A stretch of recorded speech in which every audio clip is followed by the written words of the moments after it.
Assalamualaikum warahmatullahi wabarakatuh. Perkenalkan, kami dari kelompok A yang beranggotakan saya Fatihah Ainun Saputri, NPM 19133100002, Nurul Dwi Astuti, NPM 19133100007, dan Putri Astuti, NPM 19133100068. Di sini kami akan mempresentasikan tentang siklus pendapatan, penjualan, dan penerimaan kas. Pertama, saya akan menjelaskan tentang apa itu definisi siklus pendapatan. Siklus pendapatan ialah serangkaian aktivitas bisnis dan operasi pemrosesan informasi yang terkait terus-menerus dengan menyediakan barang dan jasa kepada pelanggan dan menerima kas sebagai pembayaran atas penjualan tersebut. Kemudian, tujuan utama dari siklus pendapatan ini ialah untuk menyediakan produk yang tepat, di tempat yang tepat, dan pada saat yang tepat untuk harga yang sesuai. Kemudian, aktivitas dasar dari siklus pendapatan: 1. Permintaan informasi, 2. Entry pesanan penjualan, 3. Menyetujui kredit, 4. Pengiriman, 5. Penagihan, dan yang terakhir adalah penerimaan kas. Kemudian, saya akan menjelaskan alur dari siklus pendapatan. Yang pertama, setelah mendapatkan pesanan dari pelanggan, perusahaan harus merespon permintaan tersebut dan membuatkan fakturnya. Kemudian, perusahaan mengecek ketersediaan barang atau jasa tersebut, dan apabila barang atau jasa tersebut yang diminta oleh pelanggan tidak ada atau kurang lengkap, maka perusahaan harus melakukan back order. Back order sendiri ini adalah suatu kondisi dalam pendistribusian barang di mana barang yang dipesan tidak atau belum dapat disediakan, baik seluruhnya ataupun sebagian. Istilah ini banyak dipakai dalam perdagangan, khususnya dalam penjualan dan pembelian barang melalui pesanan. Setelah itu, perusahaan mengeluarkan bill of lading. Dokumen ini dokumen yang dibutuhkan untuk pengiriman barang kepada pelanggan. Setelah semua barang terpenuhi, pelanggan akan membayar dan perusahaan harus membuat laporan di buku besar dan laporan kas. Tadi sudah saya sebutkan aktivitas dasar tentang siklus pendapatan. Kemudian, saya akan menjelaskan lebih rinci dari aktivitas dasar tersebut. Yang pertama tadi ialah permintaan informasi. Permintaan informasi ini dilayani oleh bagian penjualan atau customer service. Kemudian, perusahaan harus memberikan feedback kepada pelanggan untuk meningkatkan kualitas perusahaan. Kemudian, aktivitas yang kedua ialah entry pesanan penjualan. Entry pesanan penjualan atau sales order entry adalah suatu kegiatan utama pendapatan di mana perusahaan akan mendapatkan pendapatan atau revenue dari pelanggan dari aktivitas penjualan. Di dalam proses ini akan terjadi beberapa aktivitas, diantaranya mengambil pesanan pelanggan, persetujuan kredit apabila barang tersebut akan dibayarkan secara berangsur, dan sekaligus memeriksa persediaan barang yang diinginkan oleh konsumen. Setelah mengambil pesanan pelanggan, data tersebut dicatat di sebuah dokumen yang bernama pesanan penjualan atau sales order. Ini dia merupakan contoh dari faktur penjualan. Ancaman selama entry data adalah bahwa data penting mengenai pesanan akan hilang atau tidak akurat, dan perusahaan harus mengendalikan hal tersebut. Kemudian, Perusahaan harus mengecek kredit pelanggan. Apabila batas kredit pelanggan belum mencapai maksimum, akan disetujui. Dan sebaliknya, jika sudah mencapai maksimum, pesanan akan ditolak. Ini merupakan batas kredit, yaitu saldo rekening kredit maksimum yang diizinkan bagi setiap pelanggan, berdasarkan sejarah kredit masa lalu dan kemampuan untuk membayar. Jika tidak dilakukan hal ini, akan menimbulkan piutang tidak tertagih. Setelah melakukan kredit pelanggan, mengeceknya, kemudian bagian penjualan juga harus mengecek persediaan. Apakah sudah cukup atau belum? Catatan persediaan ini sangatlah penting untuk mencegah kehabisan stok dan kelebihan persediaan. Jika persediaan kurang, akan diterbitkan yang namanya back order. Terkadang merespon permintaan pelanggan sangat penting untuk mempertahankan pelanggan. Hal ini dapat menggunakan yang namanya CRM system atau Customer Service Relationship Management System. Saya Nurul Dwi Astuti, NPM 19133100007. Untuk slide yang selanjutnya yaitu adalah mengenai persetujuan kredit. Dalam persetujuan kredit ini akan ada beberapa unsur, yaitu mengenai batas kredit, back order, daftar umur piutang, dan kartu pengembalian. Nah, dalam batas kredit ini adalah saldo rekening maksimum yang dapat diberikan kepada pelanggan dalam melakukan perkreditan. Dalam melakukan perkreditan ini pelanggan itu akan, contohnya itu seperti kayak di bank. Kalau di bank itu kan dalam memberikan pinjaman kredit itu pasti akan ditanyakan berapa gaji per bulannya dan apa tanggungannya si pekredit itu, si pencari pinjaman tersebut. Nah, itu juga akan digunakan dalam persetujuan kredit di hal yang kita akan bahas ini, karena dengan adanya informasi-informasi tersebut itu akan menjadi pertimbangan berapa sih yang akan diberikan dalam si pelanggan tersebut, berapa sih nominal yang harus diberikan kepada pelanggan tersebut dalam melakukan perkreditan. Karena apakah itu juga digunakan untuk analisis apakah itu misalkan nih gaji dari Bapak A itu adalah per bulannya 2 juta. Nah, dengan gaji 2 juta itu nanti akan dipertimbangkan berapa persen yang bisa digunakan untuk pembayarannya. Jadi bisa menentukan nilai yang akan diberikan, nilai atau rupiah yang akan diberikan kepada pelanggan tersebut. Ada back order. Nah, back order itu sendiri adalah sebuah dokumen yang mengotorisasi pembelian atau produksi dari barang-barang yang dibuat ketika tidak ada persediaan yang mencukupi untuk memenuhi pesanan pelanggan.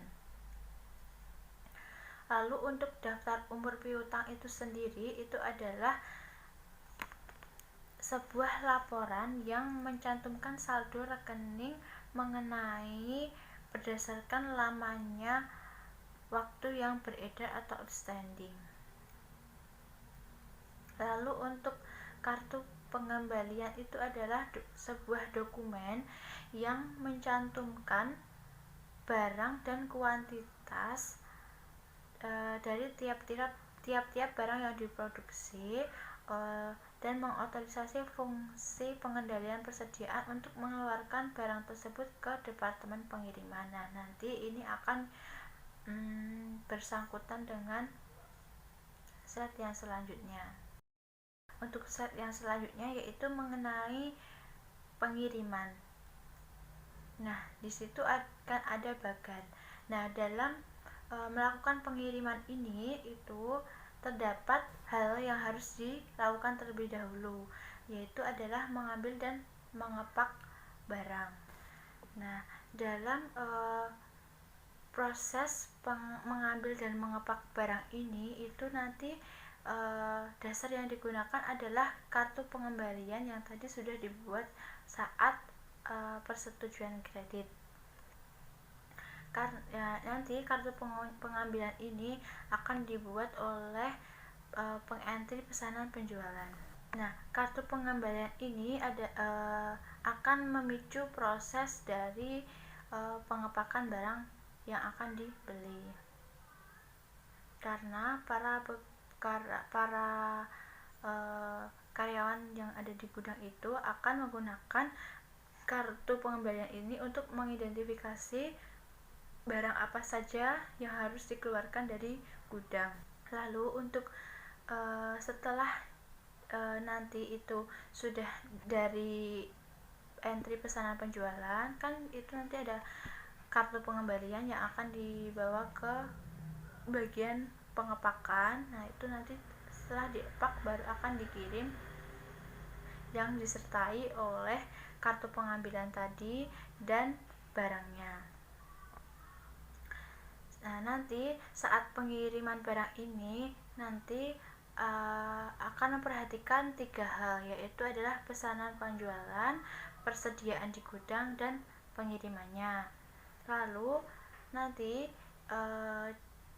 ini bisa setelah pengiriman ini kita bisa menggunakan jasa kurirnya untuk mengantarkan barangnya, dilengkapi dengan slip pengepakan barang dan bill of lading.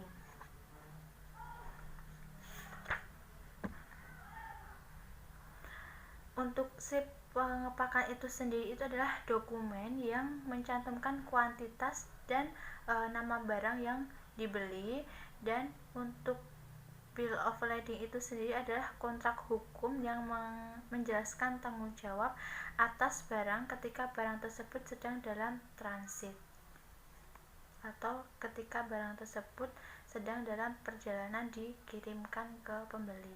Nanti bill of lading dan slip pengepakan ini juga akan digunakan dalam penagihan dari piutang tersebut. Saya Putri Astuti akan melanjutkan penjelasan dari Mbak Nurul Dwi Astuti mengenai penagihan. Penagihan merupakan faktur penjualan yang dimaksudkan untuk memberitahu pelanggan mengenai jumlah dan di mana pelanggan tersebut harus membayar. Pada halaman 435 dapat dilihat pada gambar 12/10 itu ketika pelanggan memesan nanti akan dilakukan entry pesanan penjualan. Selain itu, dari bagian pengiriman juga akan membuat slip pengepakan, yang nantinya bagian pengiriman dan entry pesanan akan menggabungkan laporan bukti tersebut menjadi faktur penagihan. Faktur penagihan akan diberikan kepada pelanggan sebagai bukti atas pesanannya yang sudah diproses. Selain itu, faktur penagihan juga akan diberikan ke bagian penjualan yang mana nantinya akan dibuat sistem buku besar dan pelaporannya. Ketika faktur penagihan tersebut belum dibayar, maka pencatatannya berupa piutang, dan ketika faktur tersebut sudah dibayar, maka akan terjadi pembaharuan pada laporan piutang tersebut. Jadi nantinya akan berupa pendapatan perusahaan tersebut. Selanjutnya, penerimaan kas.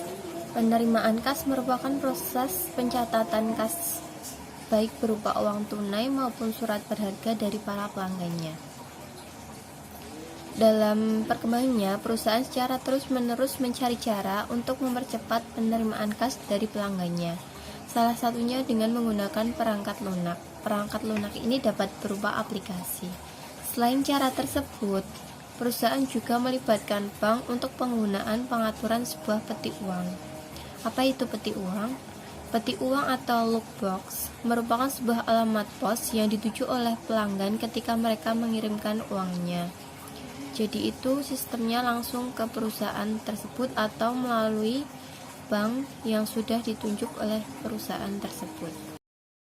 Yang selanjutnya, ancaman dan pengendalian pada penerimaan kas. Tujuan utamanya adalah untuk mengamankan pengiriman uang pelanggan agar peredaran uang lebih terkontrol dan menghindari risiko pencurian. Adapun hal yang perlu diperhatikan dalam pemisahan tugas antara lain, yang pertama, menangani kas atau cek dan memposting pengiriman uang ke rekening pelanggan. Hal ini perlu dilakukan agar yang pertama itu untuk mengetahui total kredit pada piutang yang dicatat oleh Departemen Akuntansi harus sama dengan total debit pada kas yang telah disetorkan ke kasir. Yang kedua, salinan daftar pengiriman uang yang dikirimkan ke Departemen Audit Internal itu dapat diperbandingkan dengan slip setoran yang divalidasi dan laporan bank untuk memverifikasi bahwa seluruh pengecekan yang telah diterima itu telah disetorkan. Yang terakhir, laporan bulanan yang dikirimkan ke pelanggan itu dapat menjadi pengendalian, karena pelanggan akan memperhatikan kegagalan untuk mengkredit rekening mereka dengan benar pada pembayaran yang telah dikirimkan. Jadi misal ada pelanggan yang gagal membayar lewat rekening, biasanya itu dapat dilihat kecocokannya. Yang kedua, menangani kas atau cek dan mengotorisasi memo kredit. Seseorang yang menyamarkan pencurian kas biasanya membuat sebuah memo kredit yang sama dengan jumlah yang telah dicurinya. Yang ketiga, menangani kas atau cek dan merekonsiliasi laporan bank. Rekonsiliasi yang dilakukan oleh seseorang yang tidak memiliki akses terhadap kas atau pengiriman uang pelanggan biasanya memberikan sebuah pengecekan independen pada kasir dan mencegah manipulasi laporan bank untuk menyamarkan pencurian kas. Jadi pada tahap rekonsiliasi ini hanya beberapa orang yang memiliki akses terhadap kas dan pengiriman uang pelanggan. Biasanya itu yang memiliki hanya pada bagian keuangan. Selanjutnya, kami akan membahas tentang jurnal yang berhubungan dengan siklus pendapatan. Teman-teman bisa mengakses jurnal tersebut di link di bawah ini. Jurnal yang kami bahas berjudul Penerapan Sistem Akuntansi Penjualan Motor dan Pengaruhnya Terhadap Penerimaan Kas pada CV Ramayana Putra Motor Gresik. CV Ramayana Putra Motor ini merupakan sebuah perusahaan yang kegiatan utamanya melakukan penjualan motor sepeda motor yang bermerek Honda. Perusahaan tersebut menggunakan metode penjualan tunai dan metode penjualan kredit untuk meningkatkan volume penjualan di perusahaan tersebut. Dalam jurnal ini akan dibahas mengenai perbedaan dari sistem akuntansi penjualan tunai dan sistem akuntansi penjualan kredit pada CV Ramayana, dan kelebihan serta kelemahan dari sistem akuntansi penjualan tersebut. Pengertian dari penjualan tunai sendiri yaitu penjualan yang pembayarannya secara tunai atau cash, sedangkan penjualan kredit yaitu penjualan yang pembayarannya dapat diangsur atau pembayaran secara kredit. Dalam sistem informasi akuntansi penjualan secara tunai, terdapat fungsi yang terkait dalam sistem tersebut.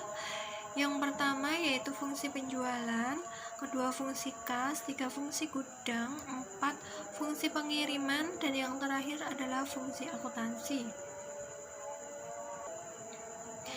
Sedangkan dalam penjualan kredit fungsinya juga ada 5, Yang pertama fungsi penjualan, 2 fungsi kredit. Nah, yang ini adalah perbedaannya. Kemudian yang ketiga fungsi gudang, 4 fungsi pengiriman, kelima fungsi penagihan, dan yang keenam fungsi akuntansi. Perbedaannya tadi ada di fungsi kredit untuk penjualan kredit dan fungsi kas untuk penjualan tunai. Sedangkan fungsi penagihan untuk penjualan kredit dan fungsi pengiriman untuk penjualan tunai. Kemudian dokumen apa saja yang terkait dengan sistem penjualan tunai, diantaranya yaitu faktur penjualan tunai dan tembusannya, pita register kas, credit card sales slip, bill of lading, faktur penjualan COD atau cash of delivery, bukti setor bank, dan rekapitulasi harga pokok penjualan. Sedangkan dokumen yang terkait dengan sistem penjualan kredit diantaranya surat order pengiriman dan tembusannya, faktur dan tembusannya, rekapitulasi harga pokok penjualan, dan bukti memorial. Lanjut ke slide berikutnya, yaitu mengenai isu-isu yang berkaitan dengan prosedur pencatatan di CV Ramayana Putra Motor Gresik. Nah, dalam prosedur pencatatan itu ada 2 hal, yaitu secara tunai dan secara kredit. Nah, untuk secara tunai dan secara kredit ini hampir sama pencatatannya. Yang beda hanyalah saat prosedur pencatatan tunai itu menggunakan jurnal penerimaan kas. Sedangkan saat terjadinya penjualan secara kredit, maksud saya, itu kita akan menggunakan kartu piutang. Karena mungkin kalau tunai kan kita sudah menerima kasnya, sedangkan kalau kredit itu pasti akan timbul adanya piutang, sehingga diperlukan adanya kartu piutang saat penjualan kredit. Untuk jurnal-jurnal lainnya seperti jurnal penjualan, jurnal umum, kartu persediaan, dan kartu gudang itu sama, karena pasti akan ada jurnal penjualan dalam suatu di CV Ramayana Putra Motor Gresik ini. Lalu untuk kartu persediaan itu sendiri itu akan digunakan untuk kontrol di mana persediaan yang sesungguhnya atau di gudang itu sesuai dengan sesuai dengan hasil akhir yang ada di pencatatan kartu persediaannya. Lalu selanjutnya yaitu adalah informasi yang dibutuhkan dalam pencatatan CV Ramayana Putra Motor Gresik. Nah, pencatatan yang dibutuhkan itu untuk pencatatan tunai itu ada jumlah pendapatan penjualan, lalu ada jumlah kas yang diterima, ada jumlah harga pokok, ada nama dan alamat pembeli, lalu ada kuantitas produk yang dijual, lalu ada nama wilayah niaga, lalu yang terakhir ada otorisasi pejabat. Lalu untuk yang penjualan secara kredit itu nanti akan ada jumlah pendapatan penjualan, lalu ada jumlah piutang, lalu ada jumlah harga pokok, selanjutnya yaitu ada nama dan alamat pembeli, masih sama dengan yang tunai tadi, dan kuantitas produk yang dijual, nama wilayah niaga, dan otorisasi pejabat. Nah, letak perbedaannya hanya terjadi sama halnya yang tadi saat prosedur pencatatannya, yaitu adalah dengan menggunakan jurnal penerimaan kas untuk tunai dan kartu piutang untuk yang kredit. Lalu untuk slide selanjutnya kita akan membahas mengenai jaringan prosedur. Nah, dalam jaringan prosedur ini juga akan dibagi menjadi 2, bagian, yaitu adalah penjualan secara tunai dan penjualan secara kredit. Nah, dalam penjualan secara tunai ini nanti akan ada beberapa bagian, yaitu yang pertama adalah bagian order penjualan, penerimaan kas, lalu ke penyerahan barang, lalu pencatatan penjualan, untuk selanjutnya yaitu ada penyetoran ke bank, lalu ada pencatatan penerimaan kas, dan yang terakhir adalah pencatatan harga pokok penjualan atau HPP.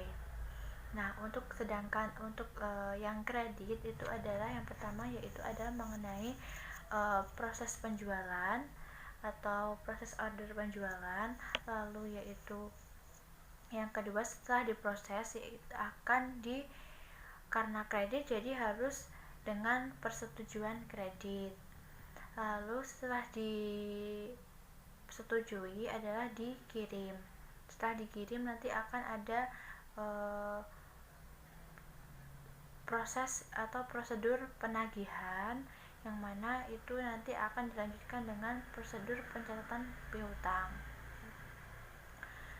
Lalu tahap selanjutnya yaitu adalah prosedur mengenai distribusi penjualan, dan yang terakhir adalah prosedur pencatatan harga pokok penjualan. Untuk prosedur order penjualan itu fungsinya adalah menerima order dari pembelian dan membuatkan faktur dari penjualan yang dilakukan, dan menyiapkan barang yang akan dibeli oleh pembeli. Lalu pada prosedur penerimaan kas itu juga fungsinya adalah menerima pembayaran harga barang dari pembeli dan memberikan cap lunas. Sedangkan untuk pada saat penjualan kredit itu adalah melakukan prosedur persetujuan kredit. Jadi mungkin kasus dari atau isu dari CV Ramayana ini itu juga sudah sesuai dengan apa yang seharusnya dilakukan. Misalnya tadi kan untuk pas materi tadi sudah disampaikan jika kredit itu akan ada persetujuan kredit terlebih dahulu. Yang selanjutnya saya akan melanjutkan kasus yang telah dipaparkan oleh Mbak Nurul Dwi Astuti. Itu mengenai unsur pengendalian intern. Ada 3 unsur pengendalian intern pada perusahaan di atas. Yang pertama itu organisasi. Sistem organisasi pada perusahaan itu harus memiliki fungsinya masing-masing. Jadi tidak adanya perangkapan tugas dan tanggung jawab dalam sebuah perusahaan. Itu arti dari organisasi sendiri. Yang kedua itu adanya sistem otorisasi dan prosedur perencanaan. Jadi misal fungsi penjualan ya tugasnya di fungsi penjualan. Bagian pengiriman ya fokusnya ke bagian pengiriman. Boleh membantu tapi tidak boleh terjadi perangkapan tugas masing. Jadi tugasnya itu harus sesuai dengan kewajibannya masing-masing terlebih dahulu. Yang ketiga itu adanya praktik yang sehat, di mana laporan yang telah dibuat itu harus memiliki penomoran yang jelas, tanggal yang jelas, dan penanggung jawab yang jelas. Jadi itu misal bagian pengiriman tidak bertanggung jawab atas bagian penjualan, karena itu sudah ada bagiannya sendiri-sendiri. Yang selanjutnya kelebihan dan kelemahan dari perusahaan tersebut di atas yang sudah dijelaskan. Adapun kelebihannya yang pertama itu transaksi penjualan baik kredit maupun tunai tidak dilaksanakan oleh satu orang. Yang kedua terdapat nomor urut pada surat order dan faktur jualnya. Yang ketiga melibatkan bagian terkait pada setiap transaksinya. Yang keempat terdapat kepala akuntansi yang dapat memeriksa proses pencatatan akuntansi sesuai prosedur yang telah ditetapkan. Namun adapun kelemahan yang perlu diperhatikan, yang pertama itu pada beberapa divisi atau bagian itu masih terjadi perangkapan tugas, terutama pada bagian penjualan. Hal tersebut terlihat karena surat order yang diubah menjadi faktur penjualan, yang seharusnya itu ini nomor untuk surat order malah menjadi nomor untuk faktur penjualan. Yang kedua itu tidak adanya dokumen yang jelas pada bagian penerimaan kas. Jadi mungkin pada bagian penjualan, karena itu tadi terjadi miss penomoran, jadi otomatis dokumen yang seharusnya itu menjadi urut malah menjadi tidak urut di saat bagian penerimaan kas menerima dan akan membuat laporannya. Yang ketiga itu terpisahnya bagian accounting dengan bagian penjualan akan menimbulkan ketidakefektifan waktu. Misal pada perusahaan itu bagian accountingnya di gedung A dan bagian penjualnya di gedung B. Jadi kan otomatis ya harusnya mereka bisa dalam satu gedung itu terpisah gedung, jadi membutuhkan waktu yang relatif lama. Sekian pemaparan dari kelompok kami. Apabila ada kesalahan kami mohon maaf. Wassalamualaikum warahmatullahi wabarakatuh.